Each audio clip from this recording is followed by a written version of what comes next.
Atos capítulo de número 2, dos versículos 14 em diante. Diz assim: então se levantou Pedro com os 11 e erguendo a voz advertiu-os nesses termos: varões judeus e todos os habitantes de Jerusalém, tomai conhecimento disto e atentai nas minhas palavras. Estes homens não estão embriagados como vindes pensando, sendo esta a terceira hora do dia, mas o que ocorre é o que foi dito por intermédio do profeta Joel. E acontecerá nos últimos dias, diz o Senhor, que derramarei do meu espírito sobre toda a carne. Vossos filhos e vossas filhas profetizarão, vossos jovens terão visões e sonharão vossos velhos. Até sobre os meus servos e sobre as minhas servas derramarei do meu espírito naqueles dias e profetizarão. Mostrarei prodígios em cima no céu e sinais embaixo na terra, sangue, fogo e vapor de fumaça. O sol se converterá em trevas e a lua em sangue, antes que venha o grande e glorioso dia do Senhor. E acontecerá que todo aquele que invocar o nome do Senhor será salvo. Amém. Eu quero falar um pouco sobre a escola de Pedro, a escola da vida de Pedro. Alguns fatos que marcaram a vida de Pedro e que o tornaram esse homem que a gente sabe que ele é. E talvez o primeiro que a gente pudesse fazer menção, é lógico, tem muitos. A gente poderia ficar a noite toda fazendo menção sobre fatos que marcaram a vida de Pedro, mas um dos que mais marcaram foi o momento da transfiguração. Pedro, Tiago e João, ou seja, Pedro estando em um grupo apartado com os três mais íntimos, que é Pedro, Tiago e João, subiram ao monte com Jesus e viram Jesus como Jesus é. Não somente aquele homem judeu, vestido como judeu, que se confundia no meio da multidão, mas um homem que era, além de tudo, Deus, e acima de tudo, Deus. Jesus se transfigura diante deles, eles veem Jesus como Jesus é, e aparece Moisés e Elias, e ainda é Pedro quem diz: mestre, é bom nós estarmos aqui, vamos fazer uma cabana, um para cada um, vamos fazer nossa casa aqui. Pedro é aquela parte dos discípulos que se sentia realmente privilegiado para as coisas. Essa é uma fase que marcou muito a vida de Pedro, principalmente participar dos três mais íntimos, porque tem milagres que os outros não viram, mas Pedro, Tiago e João viram.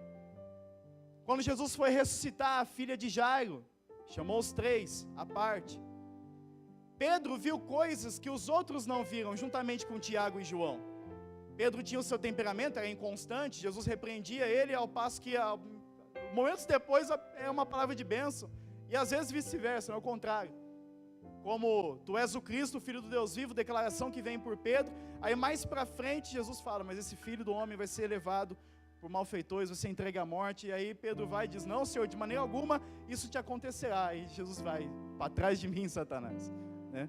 Você não sabe das coisas de Deus, só da dos homens. Você não sabe dos projetos de Deus.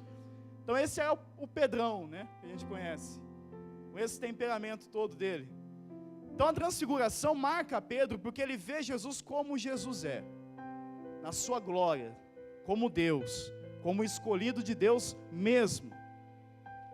Além, atrás da capa humana, da carne, do corpo, ele vê o Cristo mesmo como Cristo é, ele vê aquele que ele anteriormente tinha feito a declaração: tu és o Cristo, o Filho do Deus vivo. Isso marcou a vida de Pedro. Tem momentos na nossa vida, ou nas fases que nós passamos na caminhada cristã, que nós nos sentimos mais especiais. Parece que Deus sempre conta com a gente da mesma forma que contou com Pedro, Tiago e João para fazer parte dos três. Principalmente no início da nossa conversão, quando parece que Deus fala de uma forma mais íntima, mais particular, usa pessoas em volta, todo culto parece que tem um profeta que enxerga a gente, aonde a gente estiver, e vai lá e entrega alguma coisa para a gente, fala com a gente, a palavra ministrada, os louvores. A gente começa a ter sonhos, está mais perto dele, a gente quase que diz: eu estou assim com Jesus. Quem sabe Pedro não pensava de uma forma assim parecida também? A gente faz parte dos 12, mas não só isso, dos três mais íntimos. É a fase da sua vida que você vê o Cristo como Ele é, você vê a transfiguração, você vai conhecendo Jesus como Ele é. Você vai tendo intimidade com Ele, você vai tendo expectativas que são correspondidas, você vê o Cristo, o Filho do Deus vivo, diante de você, transfigurado. Não aquele Cristo que se confunde com a multidão por ser um homem judeu, mas o Cristo, o Filho de Deus, o próprio Deus diante de você. E aí você pode, de repente, em algum momento da vida pensar, poxa, como eu estou bem com Jesus. É a partir desse momento que as promessas são feitas, que os ministérios são descortinados, que Deus começa a desvendar sobre a sua vida aquilo que tem para você. Como foi com a minha vida também, com 13 para 14 anos, que Deus começou a falar tudo pelo qual eu nasci, o motivo de eu ter nascido. Jamais imaginaria estar com o microfone na mão por mim mesmo e pregando. Eu nem sabia que Deus tinha isso para a minha vida, aí Deus vai, revela. Você tem um sentimento de ser especial para Deus, você cria esse sentimento, enraiza em você. Mas não é só isso que marca a vida de Pedro. A segunda coisa que marca a vida de Pedro é a negação. É estar na ceia do Senhor, a última, a instituição da ceia, como nós estamos hoje diante da ceia. Agora a Páscoa é substituída pela ceia do Senhor, a sombra ganha significado em plena luz, e o cordeiro não é mais assado e imolado, é o Cristo, é o Jesus que nós servimos. E Jesus começa a fazer um discurso de despedida para eles, e é Pedro que diz: Senhor, eu vou contigo até a morte. Eu sou assim com Jesus, eu faço parte de um dos três. Pedro andava com a peixeira do lado, né? A espada na bainha. Eu sou assim com Cristo, e de forma alguma, depois de ter participado de tudo isso, vai abandonar Jesus. Não, mestre, eu vou contigo até a morte. Aí Pedro tem um choque de realidade, um confronto. Jesus olha para ele e diz assim: Pedro, antes que o galo cante, você vai me negar 3 vezes. O diabo essa noite pediu para cirandar com a sua vida. Eu roguei ao Pai para que a tua fé não desfaleça, e tu, quando te converteres, fortalece os teus irmãos. Ué, quando te converteres, é a parte de um dos 12, e ainda um dos 3 mais chegados, viu lá o Cristo como Ele é, participou da transfiguração, viu milagres particulares, e agora Jesus olha para ele e diz assim: quando você se converter, fortalece os teus irmãos, e ainda diz que Ele vai negar 3 vezes antes que o galo cante. Se você observar o texto, Jesus não disse: o diabo pediu para se andar com a sua vida e eu não permiti. Não foi isso que Jesus disse. Jesus disse: o diabo pediu para peneirar você, para se andar a sua vida, peneirar como trigo. Eu roguei para a sua fé não desfalecer. Jesus não disse: eu não vou permitir. É a escola de Pedro, é doído, é dolorido, mas é o choque que Pedro precisava experimentar para ser quem ele seria depois. Eu estou falando para a gente que está aqui como crente. Eu olho para você, vejo você como crente, está bonito, está bem vestido, está na casa de Deus, a ceia está diante de nós, mas você já há muito tempo parou no meio da caminhada. Talvez essa mensagem não fale com todos, mas tem gente que essa noite, assim como Cristo morreu e ressuscitou, precisa de ressurreição. E é com você que Deus quer falar, porque você teve um choque tão grande na sua vida, que você conheceu um Pedro, que Pedro achava que não era possível existir. Estou falando para você que se viu como você era, e como você é, e você não imaginava que podia chegar a tanto. Porque foi Pedro que disse: eu vou contigo até a morte. Jesus vai e diz: você vai me negar 3 vezes. E agora Pedro conhece um Pedro que ele não conhecia. Não é possível se converter. Você pode ver milagres, você pode experimentar de tudo, e até mesmo ver o Cristo como Ele é, mas no processo de conversão é impossível uma conversão genuína sem conhecer a si mesmo também, e sem bater de frente com o espelho da alma que diz quem a gente é. Pedro, quando tu te converteres, porque ainda falta um choque, ainda falta um espelho para ser colocado diante de você. Você pode achar que é bom, você pode achar que é o cara, você pode achar que é íntimo meu, porque é um dos 3, mas você nem se conhece ainda como eu te conheço.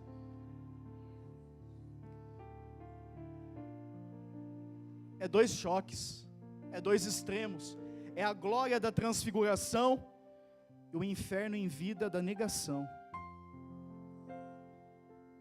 Porque, irmãos, não passou 24 horas desse momento aqui, que Jesus fala para Pedro: você vai me negar. Não deu um dia, foi momentos depois. Jesus é preso, é levado para ser julgado, acendem uma fogueira no pátio do sumo sacerdote, porque João tinha mais conhecimento com o sacerdócio lá, na época, tinha mais acesso, e eles estavam todos lá. Aí de repente, alguém chega e você é um deles. Eu não. Pedro, fala aí, você estava com ele. Você é um também dos 12. Não sei nem quem é. Pedro, seu sotaque denuncia, sua forma de falar denuncia. Você tem jeito de quem andou com Jesus. Você já viu aquela pessoa que ela está afastada há muito tempo, mas ela ainda tem jeito de quem andou com Jesus? Jesus está impregnado nela.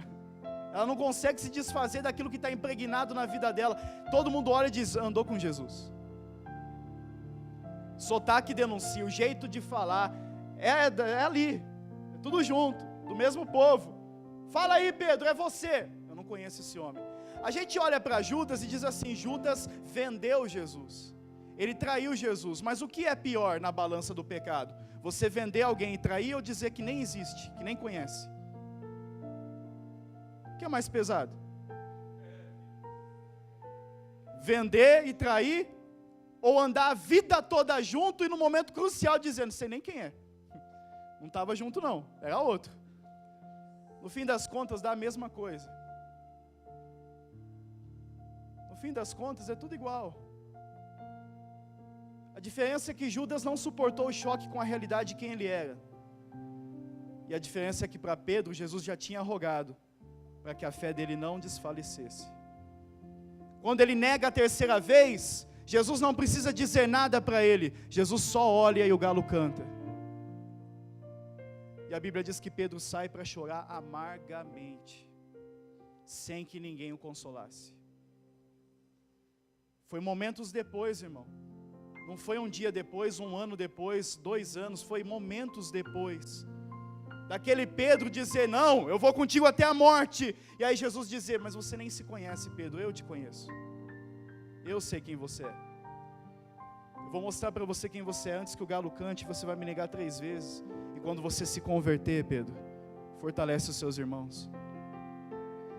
Isso me dá um gelo na alma, porque eu não quero estar enquadrado nisso. Eu não quero ver milagres, experimentar da presença de Deus, e Jesus ainda olhar para mim e dizer, Robertson, quando você se converter. Eu já tive encontro com o Robertson, um Robertson que eu não conhecia, e eu sei como ele é também. Eu sei o que é ouvir o galo cantar na consciência, sem ter ninguém para consolar você e chorar amargamente. E Pedro teve esse choque, era necessário esse choque, de saber quem ele era. E é aí que o diabo para muita gente. É aí que o diabo para muita gente. É aí que a placa de stop, de pare, está colocada na frente. E tem pessoas que não se levantam daí. Porque você olha para trás, e você acha que enxugou gelo, que malhou em ferro frio, você fez tantas coisas, renunciou tantas coisas, estava com Jesus, aí depois veio isso, te abateu, te machucou, você nem acredita mais que Deus ainda tem uma promessa na sua vida, ou de repente o ministério que você exercia, a função que Deus tinha para você, ou como você tratava as pessoas, como você buscava as pessoas. Irmãos, como o pastor disse hoje de manhã, e sempre nós estamos dizendo também, não é preciso estar com o microfone na mão, atrás de um púlpito para ser útil a Deus. Mas tem gente que com a facilidade com que respira, evangeliza até na fila de banco. Mas já não se sente mais digno de fazer isso, de fazer nada, de visitar, de estender a mão para quem está caído, porque você está caído. Você está parado. A sua vida prosseguiu, Pedro. Mas parece que todo dia de manhã, ou pela noite, quando você vai dormir, lá no fundo da consciência tem um galo cantando. Jesus veio para resolver a questão desse galo essa noite. Porque não para por aí. O terceiro fato que marca a vida de Pedro é a cruz de Jesus, é a crucificação. Não é só a transfiguração, não é só a negação, ainda tem um Jesus sangrando. A cruz de Cristo mostra que Pedro não era tão privilegiado por seus méritos quanto talvez ele podia pensar. O sangue sendo derramado mostra para mim que eu não era tão bom assim como eu pensava. Que eu e você não somos esse super-herói todo, super-homens, uma super-mulher, uma mulher maravilha, como muitas vezes a gente pensa que é. A cruz de Jesus vem para mostrar para mim quem eu sou também. Para eu me conhecer. Eu conheço a Ele, mas eu também me conheço. O Evangelho e a conversão em Jesus traz essas duas coisas. Ao tempo que eu vou conhecendo a Ele, eu vou me conhecendo também. Mas o Espírito Santo vai tomando pela minha mão e vai me fazendo mais parecido com Ele, à medida que eu não quero ser mais como eu sou.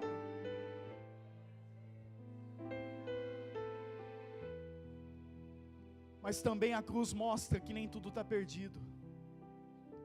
Mas também o sangue derramado mostra que o Pedro, que sai chorando amargamente, sem ninguém para consolá-lo, não está perdido para ele, não é o fim, não é a reta final. Deus te trouxe aqui para te dizer, você até hoje tem se firmado na sua afirmação. Você disse que não negaria, você disse que iria até o fim, você fracassou nisso. E é só isso que Satanás aponta diante de você, o seu fracasso, o seu erro. Você disse que ia, você disse que faria, você disse que conseguiria, não conseguiu, não foi. Mas a cruz vem e me mostra que não para por aí. A cruz vem e me mostra que Ele me conhecia melhor do que a mim mesmo. A cruz vem e me mostra que eu não era tão bom quanto eu pensava. Ela vem e me mostra que para um Pedro que nega ainda tem jeito, ainda tem solução. Tem jeito para você, eu não sei onde você enterrou o seu chamado. Aí em que ponto da vida você desistiu de você? Eu não sei há quanto tempo isso está doendo, ou há quanto tempo o galo está cantando na sua consciência, mas nós estamos diante da mesa daquele que morreu, que derramou o seu sangue, mas que ao terceiro dia ressuscitou. E quando as mulheres vão até o sepulcro e querem saber do corpo de Jesus, a pedra está removida, como Mateus pregou tremendamente há um tempo atrás, e um anjo chega para as mulheres e diz: Ele não está aqui, porque vocês procuram entre os mortos aquele que vive. Vai até os discípulos e a Pedro, e diz que ele já ressuscitou, como ele disse que faria. Essa noite o Espírito Santo está dizendo à Igreja Evangélica Missão Kairos, vírgula, e a você, que Ele já ressuscitou como Ele disse que faria. E que não é preciso você voltar para o mar como Pedro quis voltar a pescar, porque uma vez na vida de quem Jesus mudou o ofício, se Ele te chamou para ser pescador de homens, você pode voltar para o mar e tentar pegar peixe, você vai ficar lá a noite toda e não vai pegar nada. Se levanta em Deus.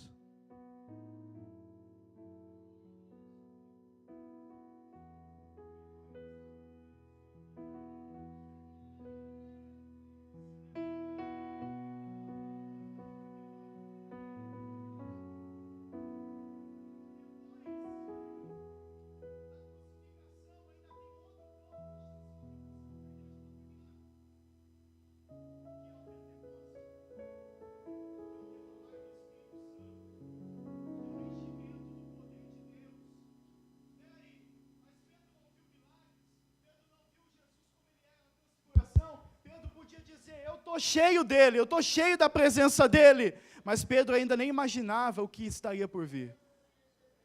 Ele te trouxe aqui para dizer que aquilo que você passou lá atrás, que você achou que foi o melhor momento da sua vida, não se compara àquilo que hoje Ele estabelece para você e o que Ele tem para você. Ele vai até Pedro quando ele ressuscita. O recado do anjo é dado, mas ele vai até Pedro. Pedro, tu me amas? Senhor, eu te amo. Não vou entrar nem nos detalhes das palavras, porque nós não temos tempo para isso. Mas ele pergunta 3 vezes: Pedro, tu me amas mesmo? Senhor, tu sabes de todas as coisas. Tu sabes que eu te amo. E Jesus não censura Pedro. Em toda a resposta de Pedro, Jesus diz: apacenta minhas ovelhas, cuida dos meus cordeirinhos, faz a minha obra, faz o que eu te chamei para fazer. E Pedro, quer saber? Quando você era mais jovem, você se cingia a si mesmo, se vestia e ia para onde você queria. Mas quando você se tornar velho, outros vão te pegar e te levar para onde você não quer ir. Jesus estava dizendo: você está pronto para experimentar o que o impacto da verdadeira conversão pode produzir em você. Você vai morrer pelo Evangelho, Pedro. Você negou um dia, disse que não ia um dia, mas Pedro, vai chegar um momento na sua vida que vão te crucificar, e você vai dizer: coloca de cabeça para baixo, porque eu não sou digno de morrer como meu mestre morreu.